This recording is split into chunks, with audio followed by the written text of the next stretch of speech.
Hans Beckers, hello and welcome here in Ptuj.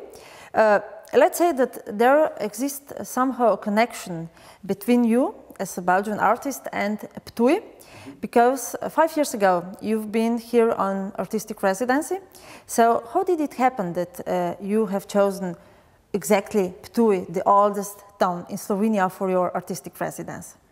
Well, I contributed in 2014 at the Arte Laguna prize with my sound installation Sonitum Horarium, and I won the prize there of the artistic residence for the Artstays festival in 2015 here in Ptuj. So it's nice to come back to Ptuj, I suppose. Yeah, it's a really nice city and a very nice festival. I really enjoyed my residency 5 years ago. It was a nice cooperation, and also because of the Klopotec, of course, because it's all started here at Ptuj and in this region.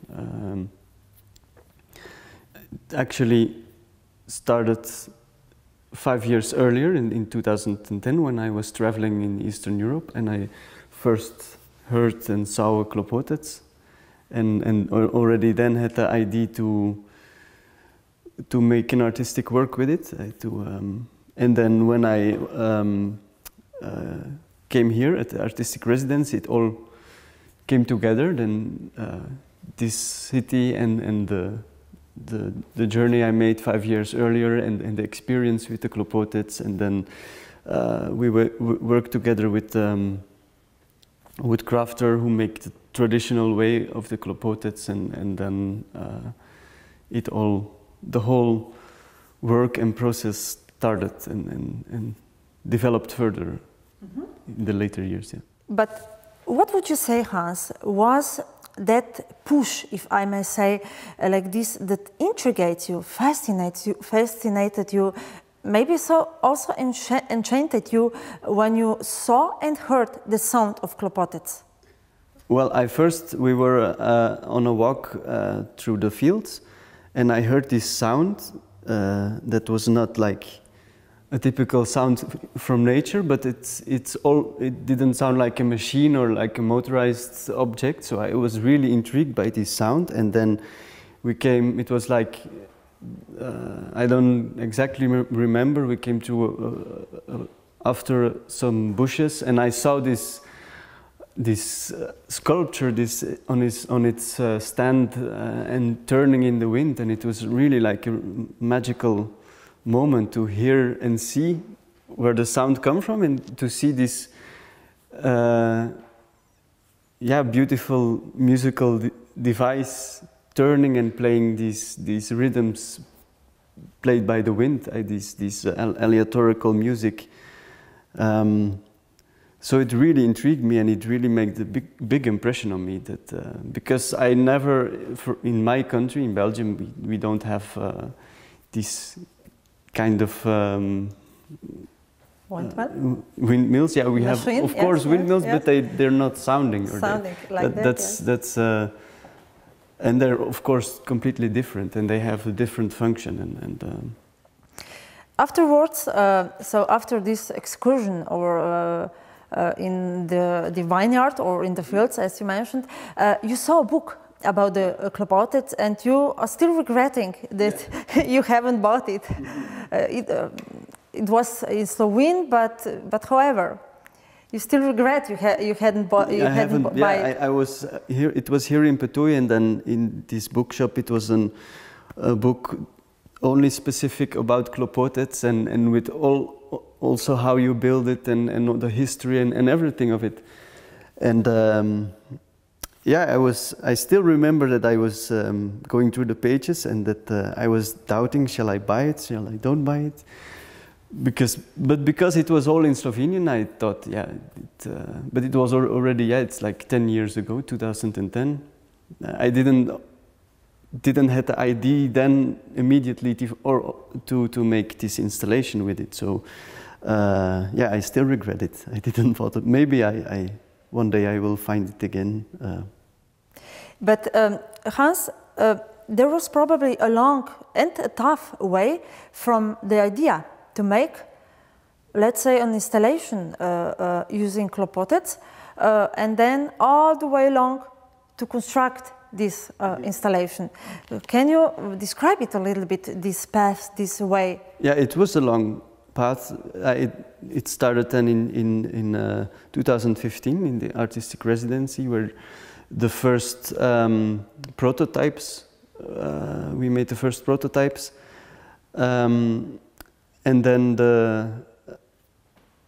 a year later I was invited by an art festival for an artistic residency in high up north in Norway, for the festival Arti Juli at the Krokkerslottet. It's a very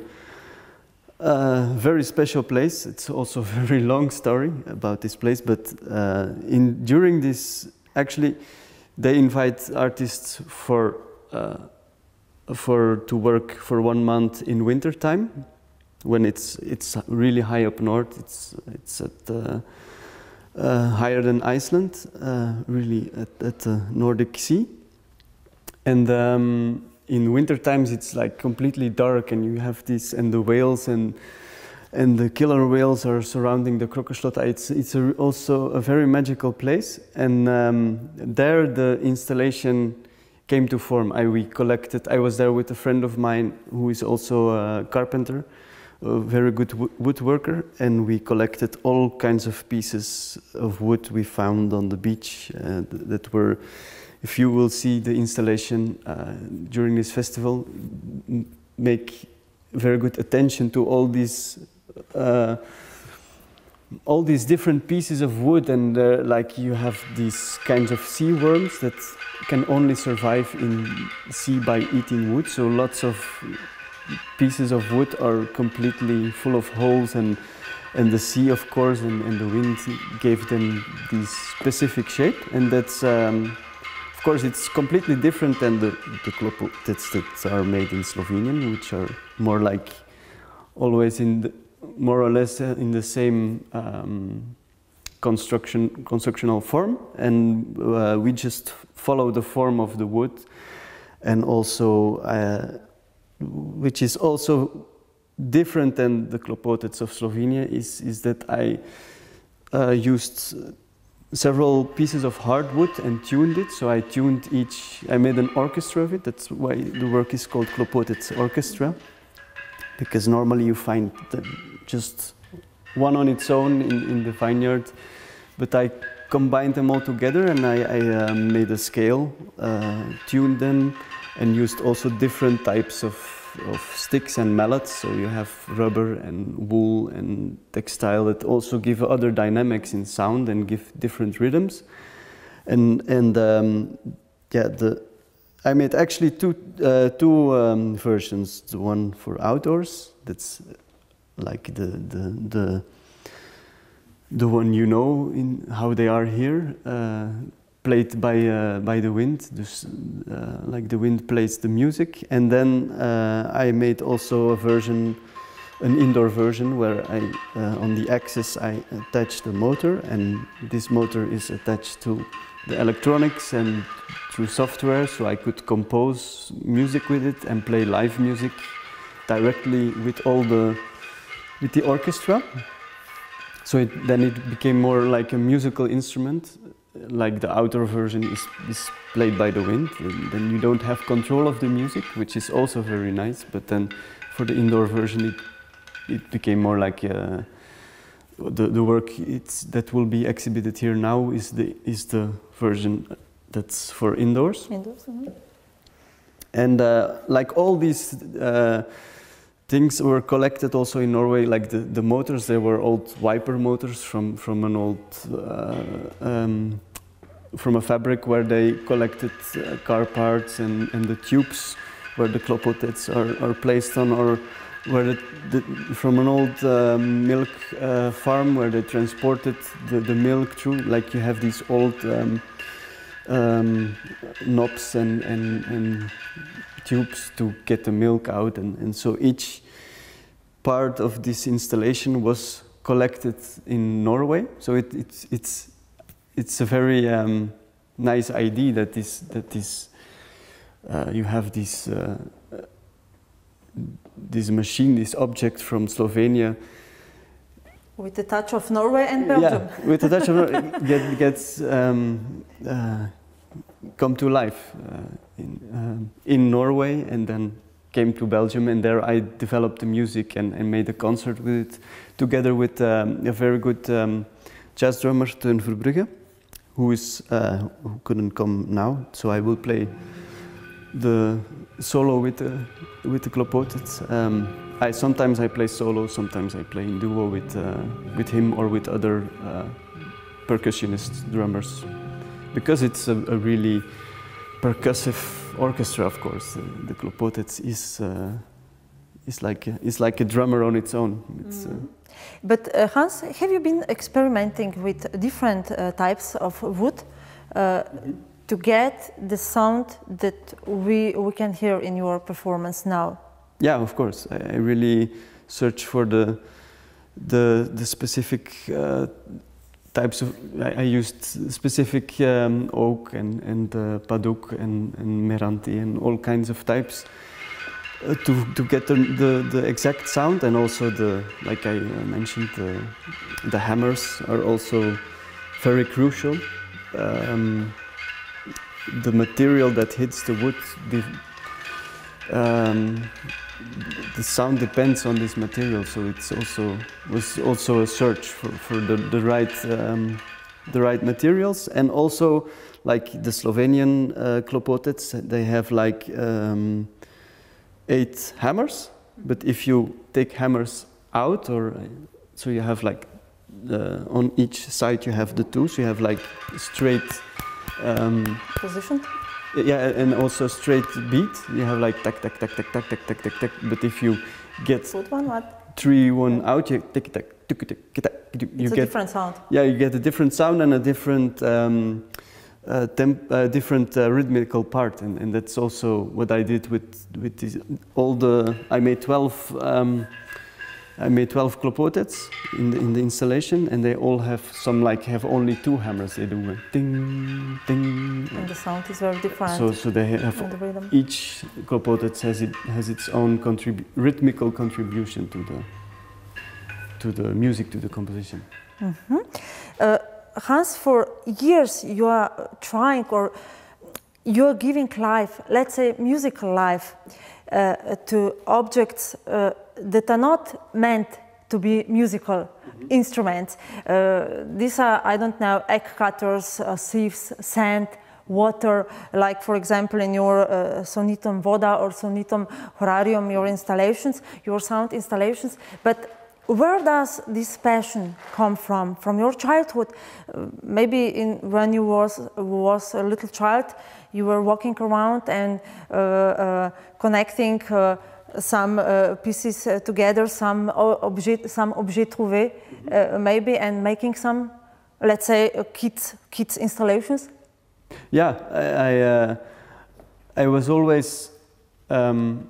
I'm a child of nature. I'm very connected to nature, and from very young I was already sensitive,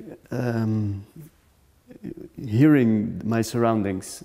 I sensitive of the sounds of the sounding surrounding, and I also I started as a percussionist, as a drummer, at the age of 7, I think, and my first drum kit was collected from all the things I found, like cans and tubes and bells and objets trouvés. Des objets trouvés, oui. So it started from nothing. From nothing, and from very early age, things, yeah. Yes. But this way of hearing is always very important in my work, or in my life as well. I don't see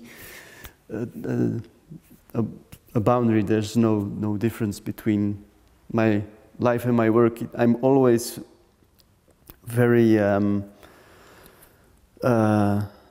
sensitive of my environment, and always listening very carefully, and just when I walk out, or if I'm in a forest or in a city, or not with the idea to make an artistic work or music, but just as a being, just listening is for me very important. And I also do a lot of classes and workshops with children or young people or adults, and I always try to make them also sensitive of hearing their surrounding, because I'm convinced of the idea that if you are very aware of your environment and very if you're sensitive and listen with open ears, it can change you as a person, as of course yourself, but also in relation with the environment, with other people, which is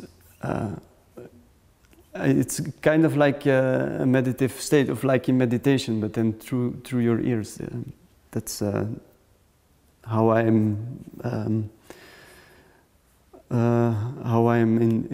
in life. We are all in hurry nowadays. We don't know how to listen anymore, how to hear the surroundings. So you're here to show us how the very simple objects from our kitchen, I don't know, from our everyday life, can have sound. Yeah. So you teach us how to hear this sound. Yeah, I don't want to say teach, but I want to teach in teach by to just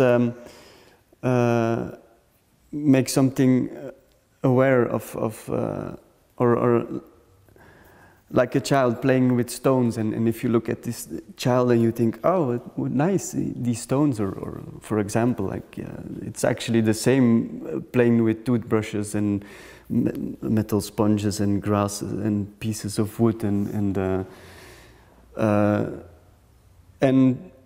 the fact to play music with this and to make it sound rich and with these textures and all this subtleness is to make people aware of these either these objects, but also of their surrounding, or how people can listen in their life. Mm-hmm. Hans, you are a musician, sound and visual artist. How much, or how can I say, how does the sound and the image correlate in your sound installations, if they do? Well, of course, the idea comes first with the sound or the specific object, or the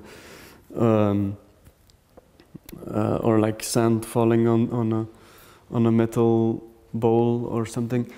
For example, that was the idea for Sonitum Hararium, and then immediately I see also the sculptural form, how it will work, but it also develops in like the like I talked about the Klopotets orchestra.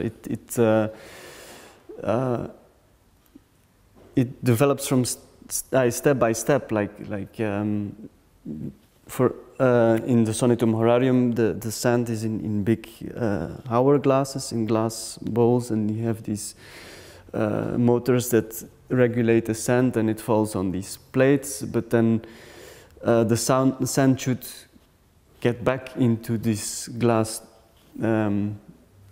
tube. So then I start thinking and how it should work, and with different mechanics and devices, and it also contributes to the artwork, to the visuality, but also to the sound, because each aspect you add has a different sound. Like then I created big chains that lifted the sand and put it back again, but these chains also make a really nice sound. And so, like I say, I have already the idea, but it develops further when I'm working on it. So it's that's the relation between the visual and the sound. Mm-hmm. This year festival Artstays title is No More Silence. Mm-hmm. How important is silence in your work, beside the sound and the noise, maybe also, and the image, of course? Silence is very important. Like you said, we rush and we go, and there's a lot of noise. So it's important to search for the silence and to stop, and even not in sound, but just as a person to stand still and get the internal silence, to search it and to feed it. But the two are always necessary. Like in music, you have the tension and the release, like the sound, the big sound and the silence. That's always in the music, in history of music, always been used as a compositorical aspect. So. So I tried to play with these elements in my music, but of course silence is very important in my way of listening to the world and to my environment. I do to search also for the silent places. But what if I ask you no more silence in, I don't know, political, sociological context? What would you say? What will be your answer? In a political and sociological, context. And in the let's say in the context of everyday life. Mm-hmm. That we, of course, should not be silent and be critical about what's going on. And in what I try to bring above in my work is the way of listening, in the way to be aware of sound in life, which can change a person, can make you more aware of who you are, of your environment, of other people. Can you make more like for example, like I said, meditation. If you study meditation 20 minutes a day, it can change. It's really there are a lot of research has been done that it can change your way of thinking. You can change your brain by meditating, but I see it just as the same. The way of listening can really change your view to the world, and it's really important to be critical and to be aware of what's going on. And it's yeah, we're living in very hectical times, like if you see America, for example, with Trump and COVID, these things together, it's a nightmare. Yes. It's a nightmare. It's extreme. So it's very important for us as human beings to be aware and to be connected through sound, through listening. We have started with Ptuj, and we will end in Ptuj. You have two performances here. So one is Klopotec as a solo performance, and one is Klopotec in combination with Black Table. I will say in Black Table Magic. So what's the purpose of Black Table? What's the intention maybe, or what's the concept of Black Table? Well, actually my work started with this Black Table. I think I was 18 years old when I found this really beautiful table, and I was at the same time really experimenting with all kinds of objects, and also taking all the parts away of my electric guitar and use this electromagnetic field and And through the years, it became like this table with all its objects and materials, and its sounds became my musical instrument. Of course, I play percussive instruments and guitar and clarinet and aside with this table, but it became my main instrument. And you are a sound wizard. I'm a sound wizard, yeah. You can say yeah. It's a compliment. So thank you. Take it like a compliment. Yes, I'm sorry, you wanted to add something? That is this instrument, this table instrument, with all these separate small instruments or objects or sounds, the whole range of sounds, is actually, I always play it in combination, in dialogue with my sound installations, also with other musicians, so it's actually my main instrument I play, the sounding black table. Hans Beckers, thank you very much for this interview. I wish you a pleasant stay here in Ptuj and good luck and a lot of creativity by your work. Thank you. Thank you.